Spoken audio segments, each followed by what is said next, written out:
Who hit Charlie Kirk? The question is, why was he executed in a bloody daylight in front of his children, wife, live on camera? These past days, there has been allegations about a question, who really hit Charlie Kirk? And all the information the authority is giving us allegedly seen as a lie, a conspiracy, and some allegations on internet about Benjamin Netanyahu involvement in Charlie Kirk's death. Now there is an important message from Netanyahu addressing alleged false claims about Israel involvement in Charlie Kirk's death and discusses Charlie Kirk's love for Israel. We have a clip right here. Let's go in and play it, right? Joseph Goebbels, the Nazi propaganda minister, said that the bigger the lie, the faster it will spread. Well, somebody has fabricated a monstrous big lie that Israel had something to do with Charlie Kirk's horrific murder. This is insane. It is false. It is outrageous. Charlie Kirk was a giant, a once-in-a-century talent who defended freedom, defended America, defended our common Judeo-Christian civilization. Charlie loved Israel. He loved the Jewish people. He told me so in a letter that he sent me just a few months ago. One of my greatest joys as a Christian, he said, is advocating for Israel and forming alliances with Jews to protect Judeo-Christian civilization. He encouraged me to make the case directly to the American people about how vital Israel is to U.S. national security. He told me, the Holy Land is so important to my life, it pains me to see support for Israel slip away. Now, if Charlie disagreed with a policy of mine or a decision here and there, not only did I not mind, I welcomed it. This is the essence of Charlie. This is the essence of a free country. It's exactly what Charlie stood for. And I knew that his suggestions always came from the heart, from his love for Israel and from his love for the Jewish people. A few weeks before his death, I spoke to Charlie. I invited him to visit Israel again. And sadly, that won't happen. Now some are peddling these disgusting rumors, perhaps out of obsession, perhaps with Qatari funding. What I do know is this: Charlie Kirk was a great man, and a great man deserves honor, not lies. Rest in peace, Charlie Kirk. May your memory be a... In that clip, Netanyahu rejects vile conspiracy theories and denies Israel's involvement in Charlie Kirk's assassination, calling it a lie. But Candace Owens came up allegedly says Netanyahu is not speaking the truth. Let's have this clip right here. I know what Charlie said to him, and I'm sure Tucker Carlson won't lie about it. What did Charlie say to you? Dave Smith, what did Charlie say to you? What was Charlie? Did he seem like he was treading in the direction? Like, do we feel like what Bibi is saying is honest, a representation of what Charlie was going through? This is what I want. I think that the thing that we need here, sunlight is the best disinfectant. Now, does all of this mean that Bibi Netanyahu and that this somehow proves that Israel was involved in the assassination of Charlie Kirk? No, we have no evidence of that. We can't say that because there is no evidence of that. But I don't like little lies. That's what I will say. Something that I always say in my household is, when there is one lie, there's 20. There's no reason to lie. Bibi could have gone on Fox News and he could have told the truth. He could have said truthfully that Charlie Kirk has always loved Israel. He has always loved Israel as the Holy Land. He's been here many times, and throughout his career, he has been a faithful supporter of Israel. That's not what he said. Okay. He talked about the phone call and didn't give it the proper context. He held up the letter and didn't give it the proper context. And lies by severe omission, I'd like to be very clear, are lies. Lies by severe omission are lies. You're not going to gaslight us and tell us to shut up or call us anti-Semitic for pointing out the fact that Charlie was having a change of heart about the tactics that Israel was using in America, and that he felt when he had left that meeting that he had effectively been blackmailed. Again, my platform is yours, Seth Dillon. Benjamin Netanyahu on 13th September 2025 posted a clip on X of Kirk and wrote, "Kirk was a true friend of Israel. Rest in peace." Let's have this clip right here. The greatest trip I ever took was to Israel, and the second greatest trip I ever took was to Israel, and I've only been there twice.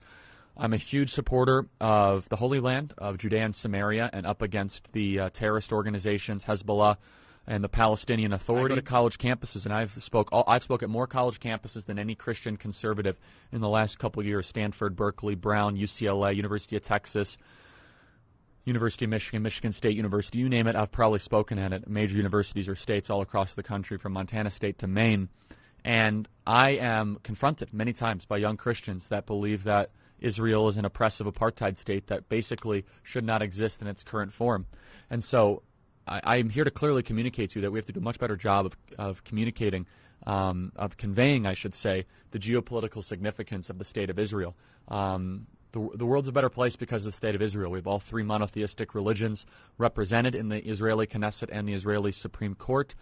Israel actually expresses freedom of religion. I'll never forget when I was driving down to Hebron last year, and you're driving down south from Jerusalem, and there's this sign, and I don't speak Arabic, nor do I speak Hebrew. So I turned to my driver. I said, "What does that sign say?" There was no English translation, and there was a arrow in the middle, and an arrow to the right, arrow to the left, and the arrows to the right and left were red, and the arrow in the middle was black or some other, not a warning color. And so I said, "What does that mean?" They said, "Well, if we turn right, you'll die." What do you mean you'll die? Well, if you turn right, you go into the Palestinian Authority-controlled territories, and as a Christian, a Westerner, or a Jew, they'll kill you. I said, "Well, what kind of ridiculous double standard here? If Arabs come into the Israeli-occupied areas, they're given benefits and rights to vote. You go into the Palestinian Authority areas, Palestinian Authority-controlled areas, you get your head cut off." That was a really interesting moment for me. Carlson says Kirk told him many times in private he saw Netanyahu as destructive, horrified by Gaza deaths, and tormented by Israel donors until the day he died. Let's have this clip right here. He did not like Bibi Netanyahu, and he said that to me many times, and he said it to people around him many times. He felt that Bibi Netanyahu was a very destructive force. He was appalled by what was happening in Gaza. He was, above all, resentful that he believed Netanyahu was using the United States to prosecute his wars for the benefit of his country, and that it was shameful and embarrassing and bad for the United States, and he resented it. Didn't hate Netanyahu. He wasn't out there with a placard saying that, but he certainly expressed that to me and a lot of other people. And there's no question that Bibi's defenders on the internet will call me a liar or a kook, but that's a fact. And enough text messages exist that I think it can probably be verified in pretty short order. Not that it needs to be, because that is true. Shortly after that speech, there was a very intense attack on Charlie, and to some extent on me, not that I really noticed. But on him, I have no donors. He had $100 million worth of donors. And so, because he was involved in a different project from just yapping on the internet, which is what I do for a living, he was dependent to a great extent on his donors, of course. It's a nonprofit. And they went after him and tormented him. Not all, of course. Many were supportive, but the ones who were offended by my speech, and there was a small, very intense group who were, tormented Charlie Kirk until the day he died. It's alleged that Charlie Kirk was not still a Zionist because before his death last month, he started to question and criticize Israel, allegedly responding Netanyahu 2 weeks before his death, declining to come speak to him in Israel, and Charlie believed that Netanyahu was trying to force him into silence as he began to publicly question Israel's overwhelming influence in the U.S. Let's have this clip right here. Many times, the whole country's a fortress. When I first heard this story, I still had the same gut instinct that I did initially. I find this very hard to believe. I've been to that Gaza border. You cannot go 10 feet without running into a 19-year-old with an AR-15 or an automatic machine gun that is an IDF soldier, right? The whole country is surveilled. And so let me just kind of go through this. We don't talk about Israeli politics very often, and most Americans don't know this. The last 9 months, Israel was on the brink of civil war. It's not an exaggeration. This judicial stuff, there were hundreds of thousands of Israelis taking to the streets because Bibi Netanyahu is basically redefining the Israeli constitution. That's not an exaggeration, right? He said the judicial branch has too much power. There were protests planned this week against Netanyahu, where they anticipated tens of thousands of people to take to the streets. That's all gone, Patrick. Netanyahu now has an emergency government and a mandate to lead. I'm not willing to go so far that saying that Netanyahu knew or there was intelligence here. But I think some questions need to be asked. Was there a stand down order? Was there a stand down order? 6 hours? I don't believe it. Israel's the size of New Jersey. When I took a helicopter ride from Jerusalem to the Gaza border, it's 45 minutes. Wow. 6 hours. They're live streaming the killing of Jews.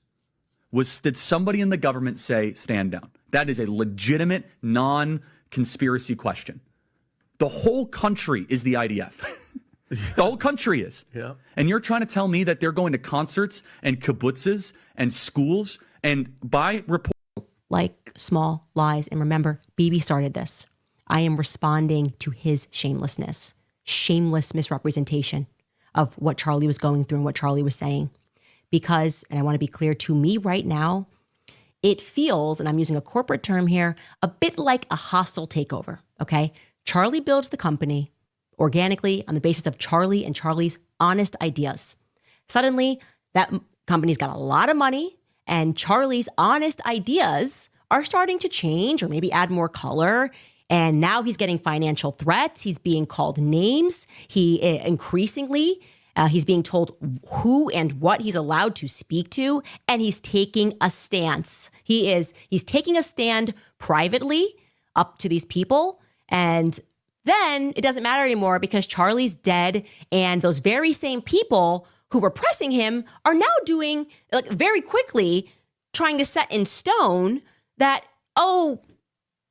Charlie, essentially, the energy is Charlie died for Israel. He's just one of us. Nobody ask any more questions. That is literally untrue, and we're not going to allow it, okay? It's just not true.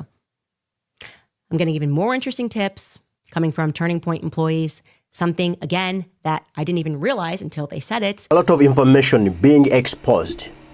Let's meet in the comment section. What do you think about all this?